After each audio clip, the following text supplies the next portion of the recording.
Hello all of my crafty and creative friends. So I have been making dishcloths because I'm going to start offering them in my Etsy shop.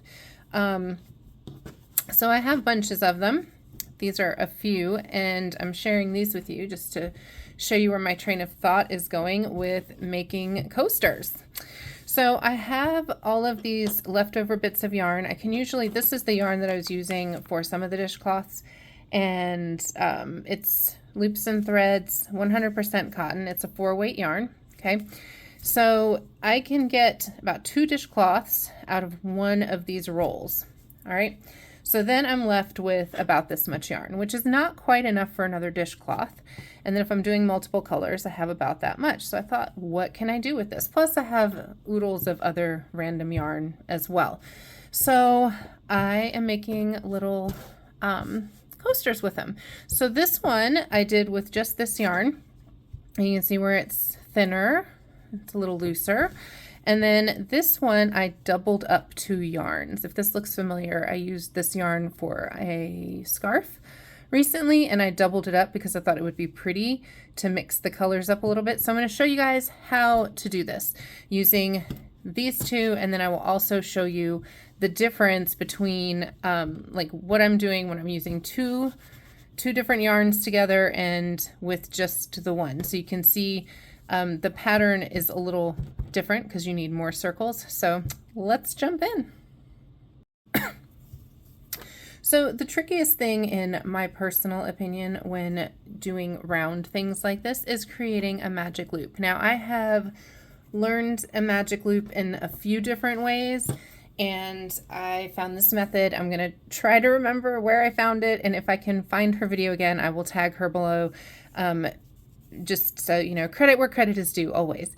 This is the easiest way that I have come up with to make a magic loop, because usually I will forget and I'll have to go back and look because for some reason my brain just doesn't hold on to it. So the way you usually start, we do this and we go around, right? And then we pull up. So I think that's why I'm able to remember this method. So we're going to start with just kind of the, whoops, come back here, the tail end over your palm like normal. Hold that. And we're going to loop it around the front, okay? And then pinch that in between. I'm going to gently lift this over to right here, so now it's on the top, and then take the back one, oh, I lost it, and pull it down this way. It's one of those things where it's like when you try to do it really slow, it doesn't work, and then you pull it through. Okay, so I'm going to do that again for you. So loop toward the front, hold it. We're going to pull that to the front and then grab the one that's now in the back, pull it over, and you see how it creates this little loop right here. We're going to pull that up, and boom, now we have a nice movable little loop. So yay.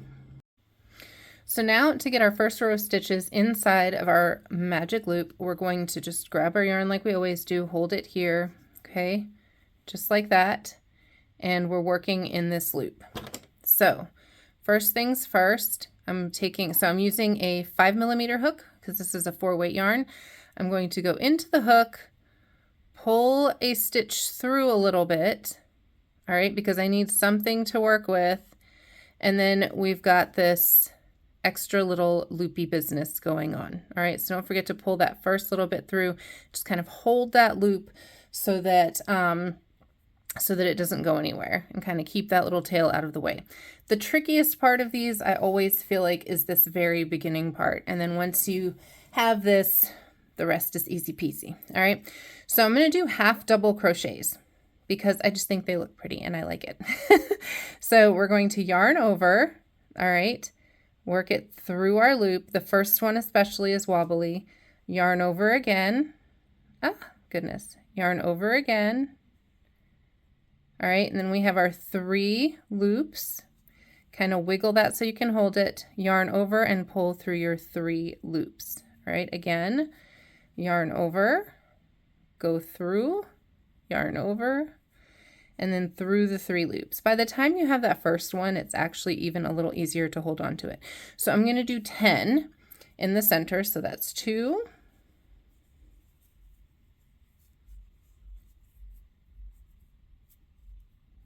3,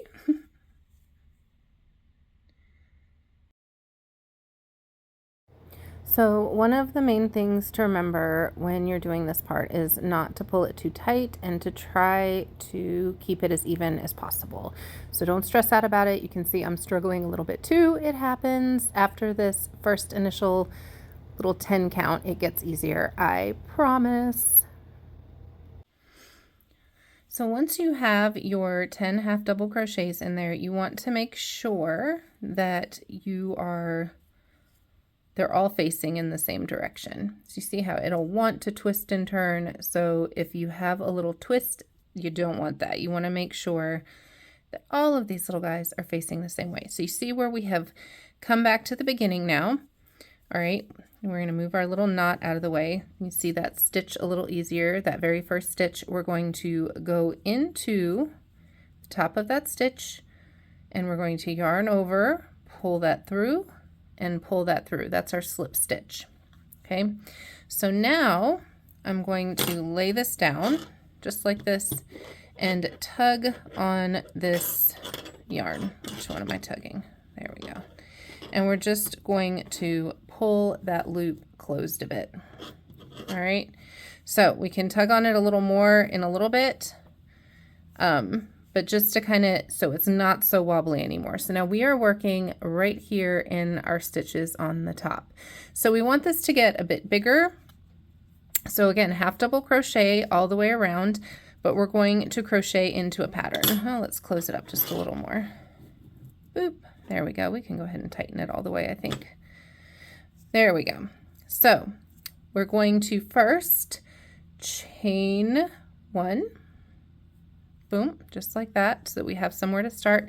And then we're going to work into our stitches. So we're going to, in this very next stitch, we're going to do 1 half double crochet. So yarn over, through your stitch, yarn over, pull through your 3 loops. Whoa. Right, and then in the next stitch right here, we're going to do 2 half double crochets. So yarn over, 1, and then in that very same stitch, we're going to do 2. All right, so 1, and then in the next one, 2. All the way around. Okay, so once you have gone all the way around, you should have 15 in total. Okay, so 1, 2, so that's the 2. Okay, before I get noodled up, so we have 1 half double crochet, and then the 2 half double crochets will end up with giving you extra stitches up here, but right now we're just going to count 15 all the way around total. So this is how it makes sense in my brain. So we have a half double crochet and a half double in 2 spaces. So to me, that's 3, if that makes sense, I hope. But you're doing the pattern. That might, hopefully that makes sense to somebody, because that's the way I'm able to count this and figure it out. So if your brain works that way, awesome. If not, just do your single half double crochet and then your double half double crochet. Oh, the wording in this just became so flippin' confusing until you get back around to the one you started at. So we are back around, and just like we did before, we're going to go into that stitch where we left off, and we're going to go through the top of that stitch and yarn over, pull through and chain 1. All right, so what we're doing for this next go around is going to be 2 half double crochets in each one. So we're going to go in the same space twice, all the way around. And this yarn is probably, now that I'm looking at it, I don't know that it was the best for the camera because I don't know how old it is. It's kind of, it feels dry, but hopefully it works. I'm also going to show you guys with the doubled up. So have no fear, we'll zip through it. All right, and then in the next space twice. So again, we're doing half double crochets, 2 half double crochets in each stitch all the way around for the next part of this. And I will put the pattern in the description below as well. But so we're going to go all the way back around, and I will meet you back around. So we're back at the end again. Now, one thing too, if you feel more comfortable using stitch markers, especially for these first 2 rows, to make sure you know where you're coming back around, go ahead and put a stitch marker in there. But as you can see, as it gets larger, it's easier to see where that next little spot is, where your beginning spot is. So we're going to go through here, slip stitch, and chain 1. Now what I'm doing is I'm actually going to repeat the initial row. So we had 10 half double crochets in the magic circle, and then we had 1 half double crochet, 2 half double crochets in a space, 1 half double, 2 half doubles, right? And then on the second row we did 2 half double crochets in each stitch going all the way around. So now we're going to repeat row 1 and do 1 half double crochet in that first space, and then go into the next space and do 2 half double crochets in the next space, just like we did on row 1.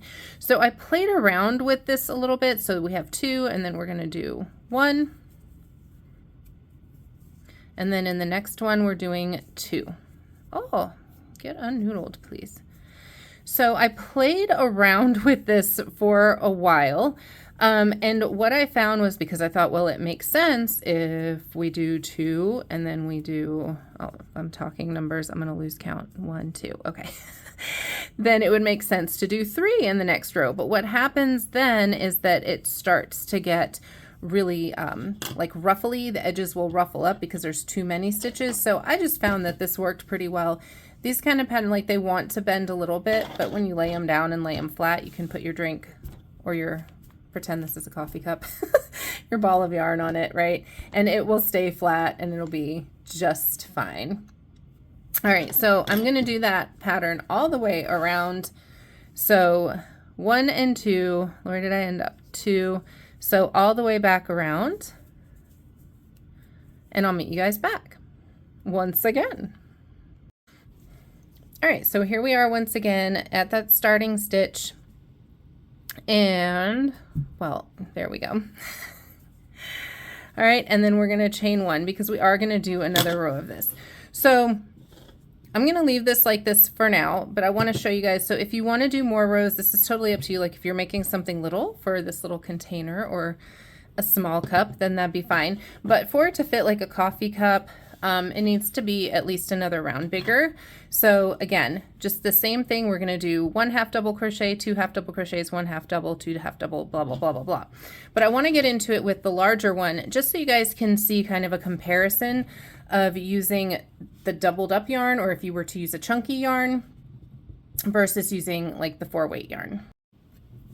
So if we're doubling up yarn, all you really need to do is just take the 2 strands of yarn, meet them up on the end like that, and just double them up. And we're going to do the same thing we did before. So now I'm using a 5mm hook on these for the 4-weight yarn. So I'm actually going to use an 8mm hook for doubling them up. Now ideally probably a 9mm would be ideal. I feel like a 10 makes it pretty large. It makes it too loose for what I want it to be. So we're just going with the 8. Okay, it works, so why argue with it? But you definitely want to use a bigger hook than one that you would use the smaller for the lighter weight yarn. All right, so same thing, we're going to put our little tail over our palm, circle around to the front, grab that right here, pull the other one from the front, and voila. And honestly, I feel like if you have not done a magic circle or crocheted in a round before, like other projects, I would recommend maybe using a chunkier yarn or doubling up your yarn, because I think it just makes it easier to see where you're going with things and you've got a little more to hold on to. All right, so here we go. We're going to go in, bring that around so we have some place to start with. And we're going to do our half double crochets just like we did before. And again, I'm going to do 10. And I honestly think this is the most awkward part. So however you need to hold it to get it to cooperate with you, it works. All right. 2 all the way around.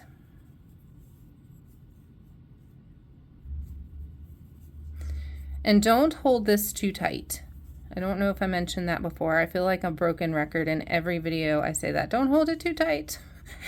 You can loosen it up a little bit. Be careful you don't lose your tail. All right, because you're going to tighten it up later anyway.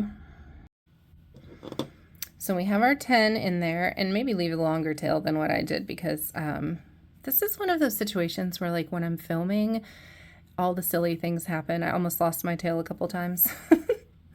Well, that just sounds funny. Anyway, all right, so moving on.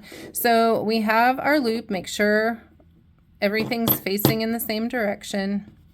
And again, we're just going to grab our little tail here and gently pull it. Try it so you can see it close up.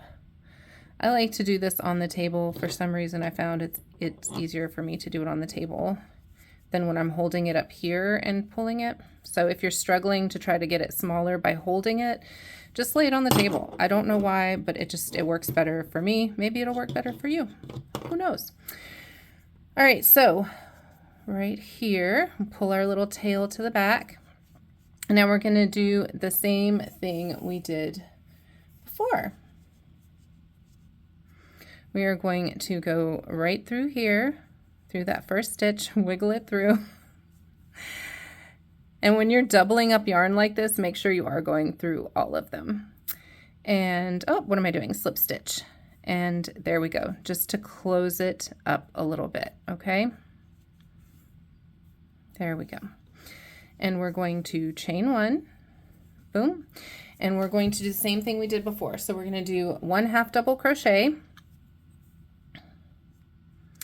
through our space right here. There's one.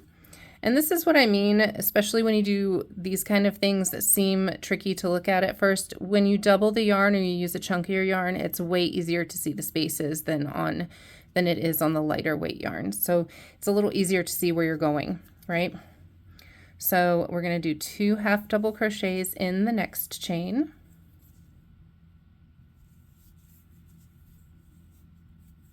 And so on and so forth. 1 and 2, all the way around, okay? So all the way around, and I'll meet you back. All right, so what I was trying to say earlier, and I just word vomited everywhere and my brain melted for a moment. So you have your magic circle, and then you do your 10 half double crochets. That gives you 10 half double crochets to work from. And my camera is falling asleep. My phone is taking a nap. Okay, so we're good. So now by the time you're done with your first row, you should have 15 half double crochets total. You'll have 15 stitches total. So now we're going to do our slip stitch. Oh, where are you?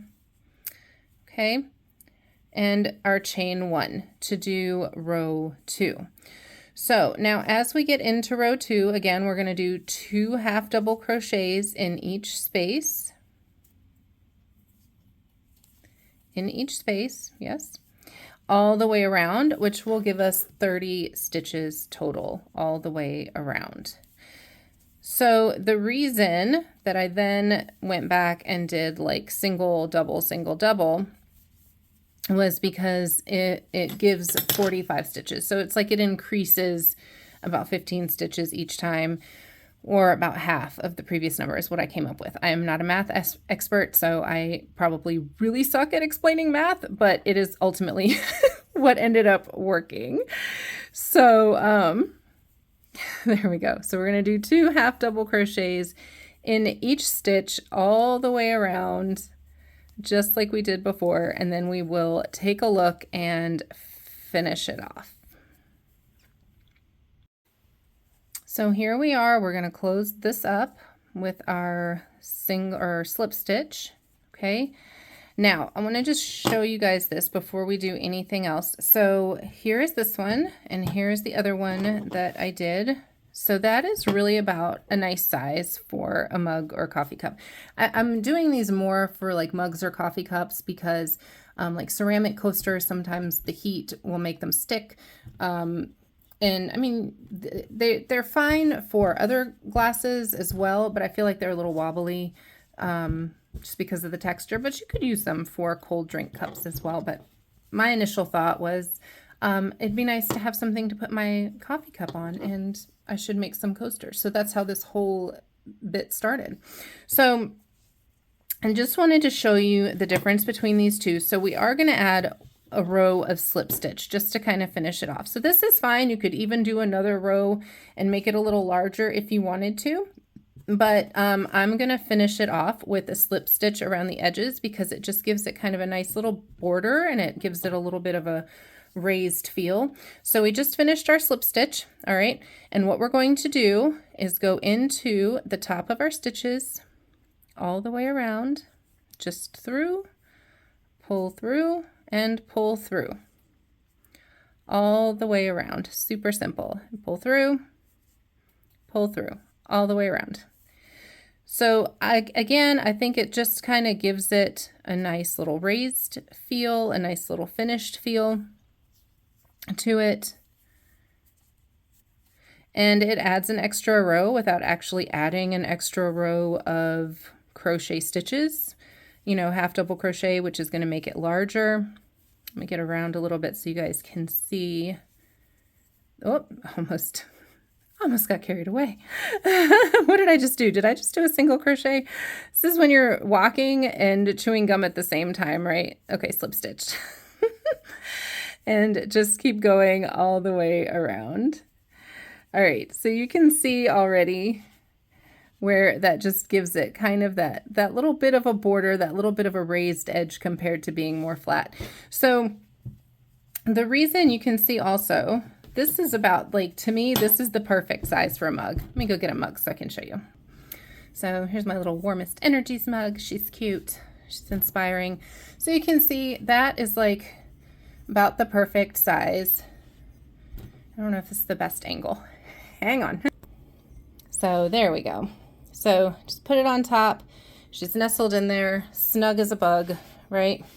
And for this one, because this was the same number of rows, this is what I wanted to show you. Whoop, where are we? This is the same number of rows, but you see how it's smaller, obviously, because it's the lighter weight yarn. So that's why I ended up doing a 4th row, which actually, and the slip stitch crochet, which makes it just a little bit bigger. So that's just something to kind of keep in mind when you're doing any pattern, really, or any project.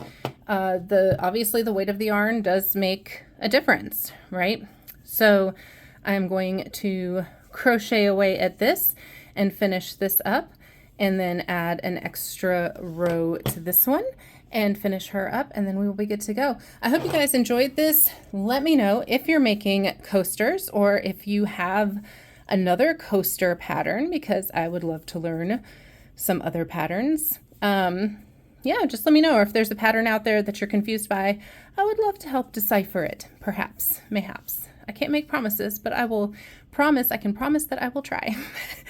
All right, you guys, so if you are a regular subscriber, thank you so much for coming back. You guys keep me going. And if you are new to the channel and you like things arts and crafts, please think of subscribing and hanging out with us some more here.